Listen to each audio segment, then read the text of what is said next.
Welcome, welcome. Welcome to the Archduchess of Divinity Chronicles. I am the Archduchess of Divinity. Today we'll be talking of the benefits of me being a PK, which is a preacher's kid.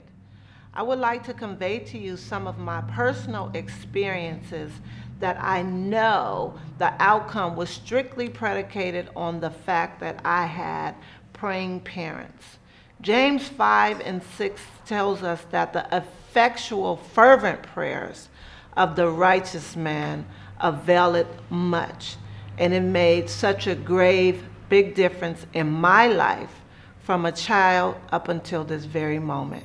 I have several different experiences that I could convey to you, but there are three in particular that I would like to touch on. I was a teenage mother, out of rebellion, out of defiance to my upbringing.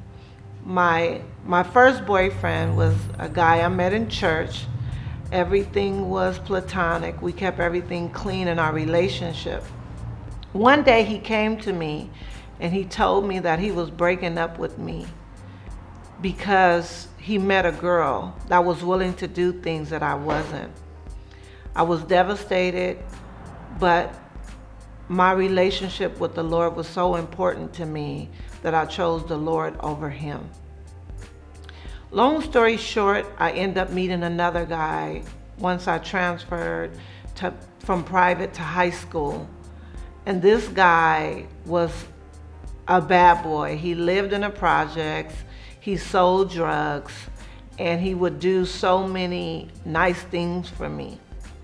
So Satan, what I know now and didn't recognize then, had heightened the stakes.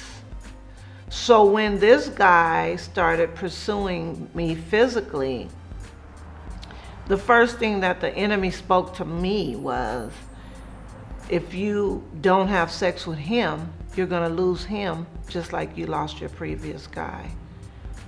With that being in the forefront of my mind, along with all the gifts, materialistic things he was doing for me, I gave in, had sex prematurely, and was impregnated by him the first go around. I was petrified. I didn't want to go to my parents with it, and I told my sister I wanted to have an abortion. My grandmother, Olivia Evans, talked to me at a young age about having abortions, but she called them bobotions. She was from Shreveport, Louisiana, but the message was clear. And so when I went to my sister, she pled with me not to have an abortion, and she promised to be supportive with me along the way and to go with my parents with me. I didn't tell my mom until I was like 6 months pregnant with my oldest daughter, Deshante Ramay Wright. When I went to my mom and I was crying, I was in hysterics, and finally conveyed to her that I was expecting a child, her rebuttal was, the Holy Spirit already told me. I've just been waiting on you to come to me, and I'm already prepared to handle this situation. She softened the blow for me, and they supported me every step of the way. I'm telling you this story to lead into a bigger story. My mom, my sisters, my brothers, everyone assisted with me with raising my daughter. I was able to come and go as I pleased, as if I never even gave birth to a child. But this one particular day, I wanted to go hang out with my friends. My mom looked at me and she said, no, today you're gonna stay home and spend time with Deshante. I said to my mom, out of all days, today you decide to make me stay home? Why? She said, because you're gonna spend some time with your daughter today. I want you to bathe her, I want you to feed her, I want you to read books to her and spend some quality time with her. I'm like, oh my God, Mom, okay. So I called my girlfriends and I let them know that I would be out later on.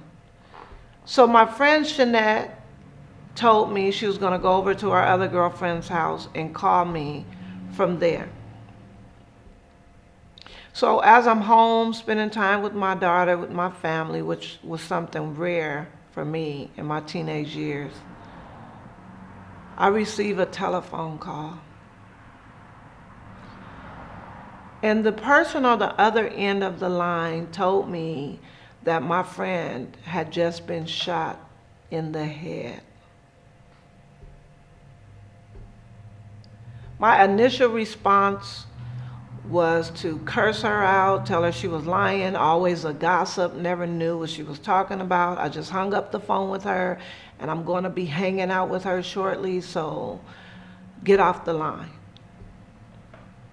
I called her mother, I called her brother, no response. I began calling to our other girlfriend's house where we were supposed to meet up, and her mom finally answered the phone, Miss Ruby. And I expressed to her the news that I had just received.